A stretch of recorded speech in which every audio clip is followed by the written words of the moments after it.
સદગુરુ ભગવાન કી જય, સનાતન ધર્મનો જય. પધારેલા હરિ ગુરુ સંતનો જય. ગુરુર બ્રહ્મા ગુરુ વિષ્ણુ ગુરુર બ્રહ્મા ગુરુ વિષ્ણુ ગુરુદેવો મહેશ્વરા.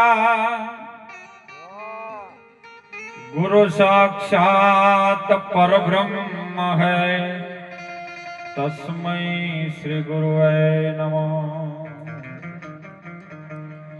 ધ્યાન મૂલમ ગુરુ મૂર્તિ, પૂજા મૂલમ ગુરુ પદમ, મંત્ર મૂલમ સદગુરુ વાક્યમ, મોક્ષ મૂલમ ગુરુ કૃપા. पढ़ कबीर के जब जगत में आयो जग हंसा और मेरो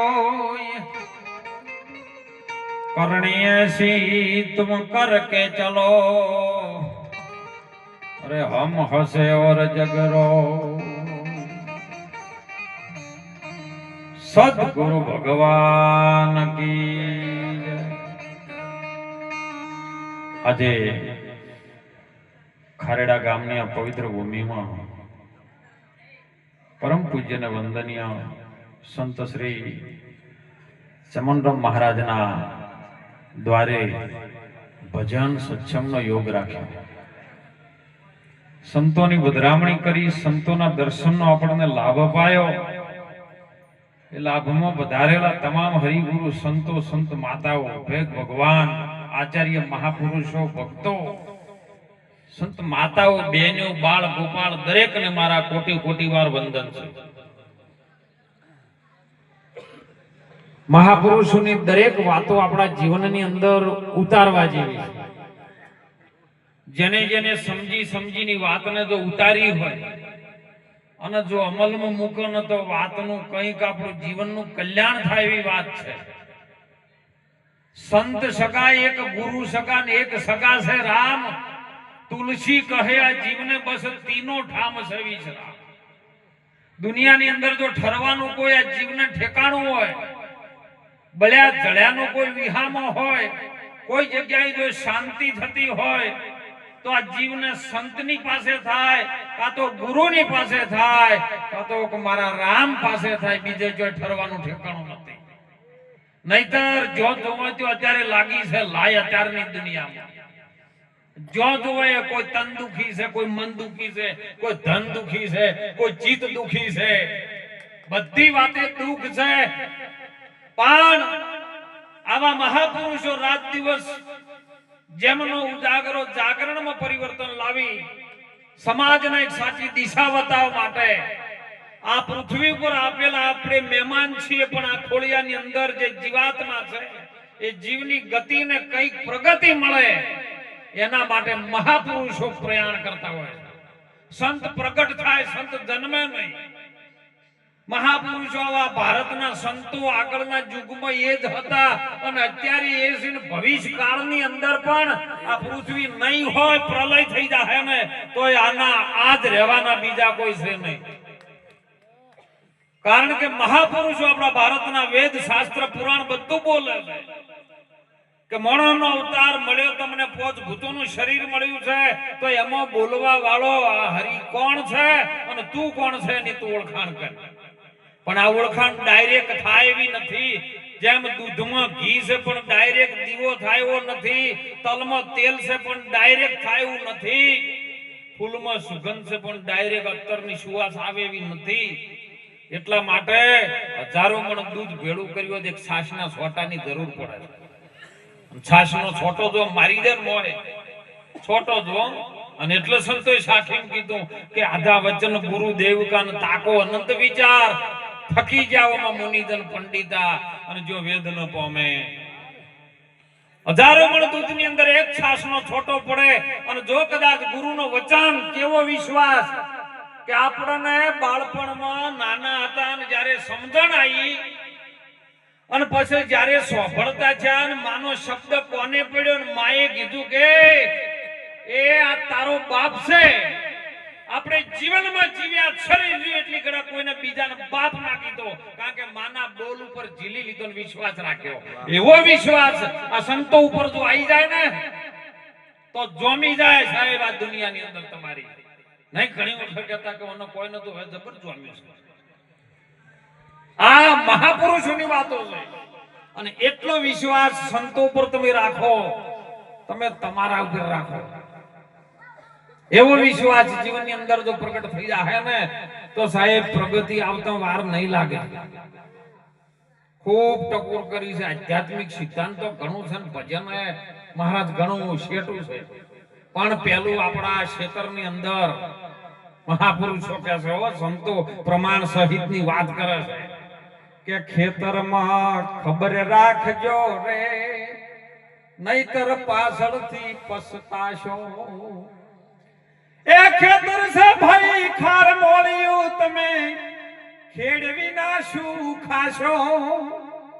વાયદો આવશે એ મારા વિઘોટીનો, ત્યારે વેરો ચોથી પતાવશો. ખેતરમાં ખબર રાખજો રે, નહીતર પાછળથી પછતાશો.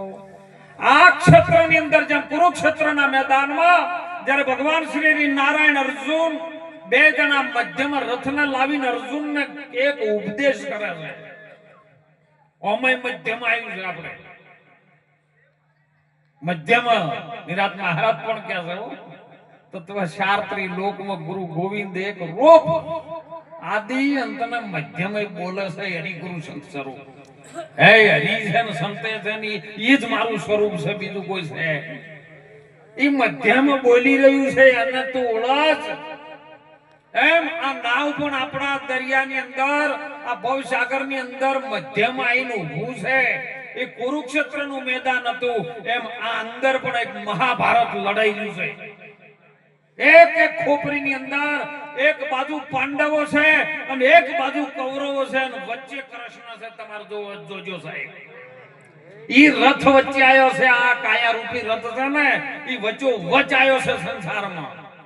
આવા સંતો ટકોર કરી કરીને ઓળખાવે છે કે આ બાજુ કૌરવો છે ને આ બાજુ પાંડવો છે. તાર જાવું જી બાજુ ધર્મ વાળું જાવું છે કે અધર્મ વાળું જાવું છે?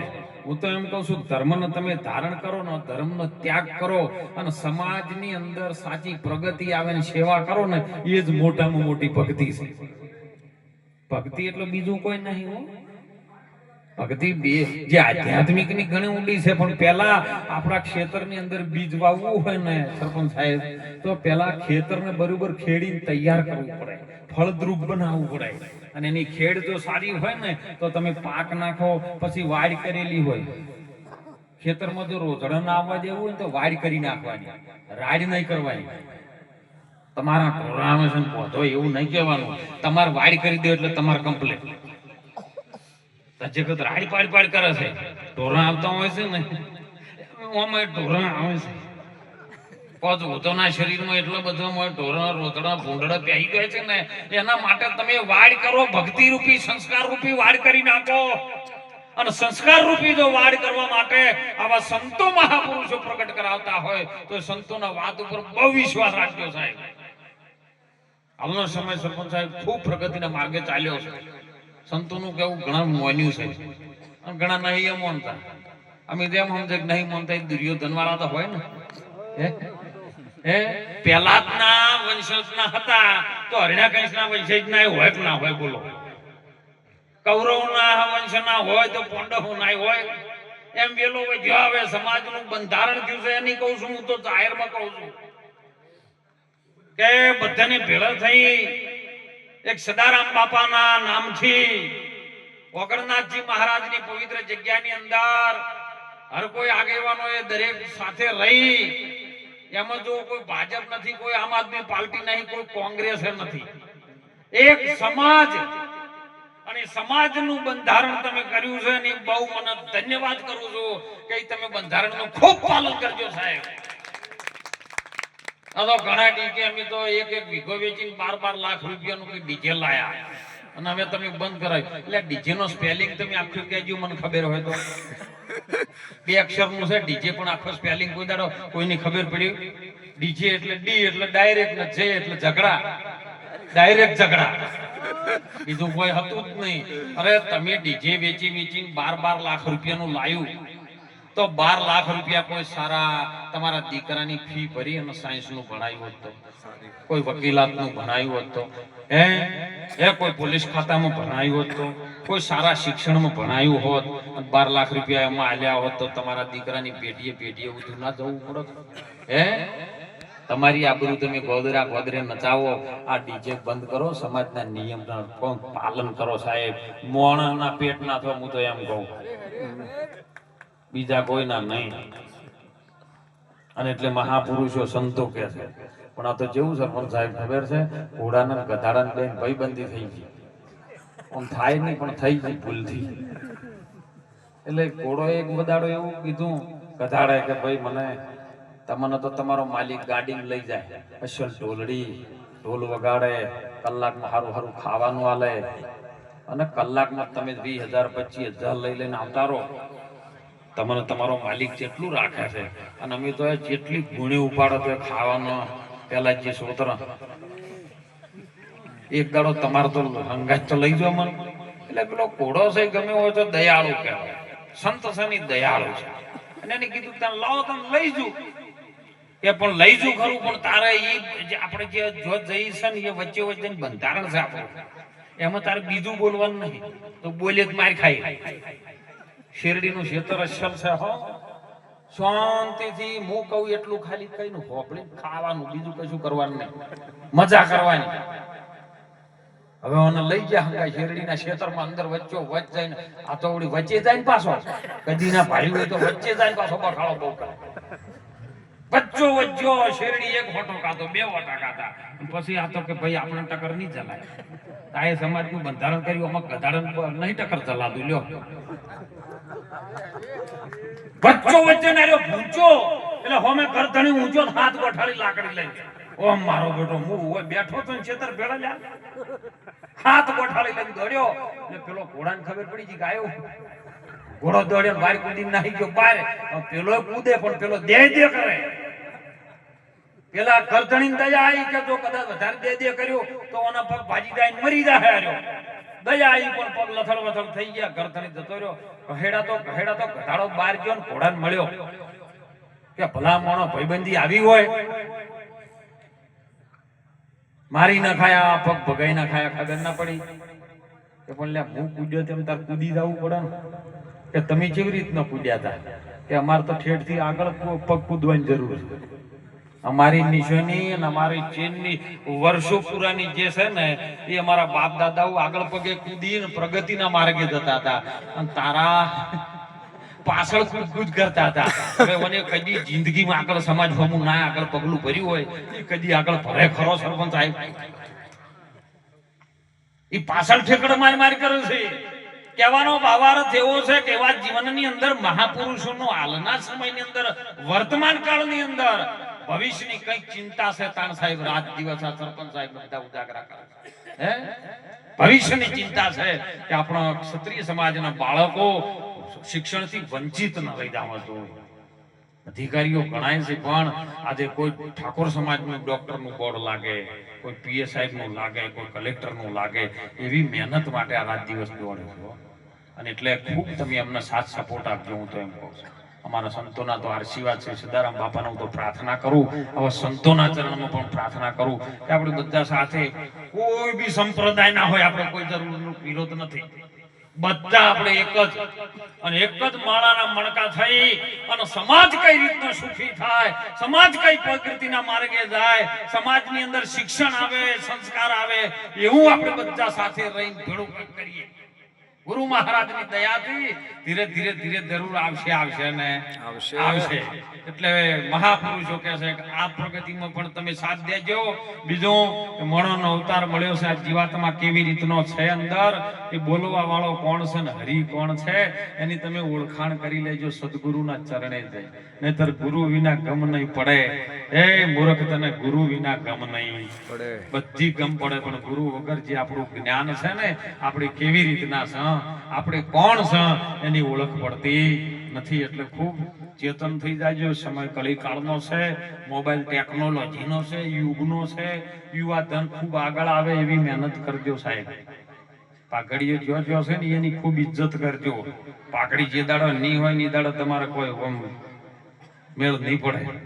ખૂબ પાઘડીયા વાળોની ઇજ્જત કરજો અને ખૂબ શિક્ષણ પ્રાપ્ત કરજો. મારી જનેતા માતાઓને ખૂબ કરું છું, વિનંતી કરું છું કે જો આગળના જમાના આ મને ઘણી વખત ફોનમાં અમુક આવતા હોય છે, મને ફોન ઘણા આવતા હોય છે કે બાપુ અત્યારના છોકરાને તમે મોબાઈલ આલો નાના બાપલાને તો એ બધું તમારું ગૂગલમાંથી યુટ્યુબમાંથી બધું ખેંચીને બહાર લાવે અને ભાગડિયા વાળાને તમે ટચિંગ મોબાઈલ આલો તો એ નહીં ફાવે. તું એમાં વોક ભાઈ ભાગડિયા વાળાનો નહીં કમારો નહીં. એ જનેતાનો સવાલ કે કેવી રીતનું, તો કીધું જો તમે ગર્ભનું જ્ઞાન જે ગર્ભમાં આવે ને વર્ગમાં ના આવે. પેટમાં પોટીને સોંભળેલી શિવે રામ લક્ષ્મણની વાત. માતા જીજાબાઈની ગર્ભની અંદર બાળક હતું ને એ શિવાજી હતા. અને જ્યારે રામ લક્ષ્મણની કથા સાંભળવા માટે એમના ગુરુ રામદાસ જ્યારે કથા કરતા હતા, રામ લક્ષ્મણની શૂરવીરતાની વાતો જેને ગર્ભની અંદર ઉતારી, સંસ્કાર ઉતાર્યો અને એ શિવાજી પ્રગટ થયો. અરે સાહેબ સુખદેવ મુનિ જેમને ગર્ભનું જ્ઞાન, અરે મહાભારતના મેદાનમાં ચક્રવ્યૂહ જ્યારે લડવા માટે તૈયાર થઈ જાય, એ સુભદ્રાનો દીકરો અભિમન્યુ ભગવાન શ્રી નારાયણ કૃષ્ણજી 6 કોઠાનું યુદ્ધ જ્યારે વાત કરે એમાં 7મો કોઠો અધૂરો રહી ગયો, પણ એ અભિમન્યુને ગર્ભનું જ્ઞાન, યુદ્ધ લડવા માટે તૈયાર થઈ જાય. મને આ વાતની ખબર છે, હું આ ચક્રવ્યૂહ તોડી નાખું. એમ એ ગર્ભનું જ્ઞાન તમારા સંસ્કારની અંદર ખૂબ વિનંતી કરું છું કે આપણી બેન દીકરી હોય અને કોઈ દિવસ સારા દિવસો જતા હોય તો એને શૂરવીરતાની, સંસ્કારની, ભગવાનના નામની, સંતોના શિક્ષણની કઈક વાતો સંભળાવજો. ન કે જેઠાલાલના બાકાની સિરિયલો ના દોરાતા. ઓન કે સિરિયલ આવીને હાહુ વહુ લડો છે, નડદને ભોજે લડો છે ને આવી સિરિયલો જોવે અને પછી બાળક આવે ને એ પછી બાકા જેવા આવે એમ કરે. એ ભારતની ભૂમિને સાહેબ કોઈ દાડો પવિત્ર ન કરી શકે. એટલે ખૂબ વિનંતી કરું છું, હાથ જોડીને પછી તમારે જેમ પોહાય એમ કરે. પણ અમારી ફરજ છે, અમે કહીશું સાચું જ કહેશું. એટલા માટે આવા સંતો રાત દિવસ પોકાર કરી કરી આપણને એક સારી દિશા તરફ લઈ જશે. એ દિશા એ ઓગળી જીધી છે સાહેબ. બધાએ સાથે સાથે રહી આ સમાજનું કલ્યાણ થાય, જીવોનું હર જીવોનું કલ્યાણ થાય. બધી સમાજને સાથે લઈને આપણે ચાલીએ. કોઈ સમાજ જોડે સારું શિક્ષણ હોય આપણે એમની જોડે શીખીએ અને બધી સમાજને સાથે રહી જીવનમાં આપણા જીવનનો ઉદ્ધાર કરીને આપણી પેટીને બચાવીએ. એ જ વિનંતી સાથે સૌના હૃદયમાં બિરાજમાન એ પ્રભુ ચૈતન્ય આત્માના પ્રણામ કરી મારી વાણીને અહીંયા વિરામ કરો. બોલો સદારામ બાપાનો.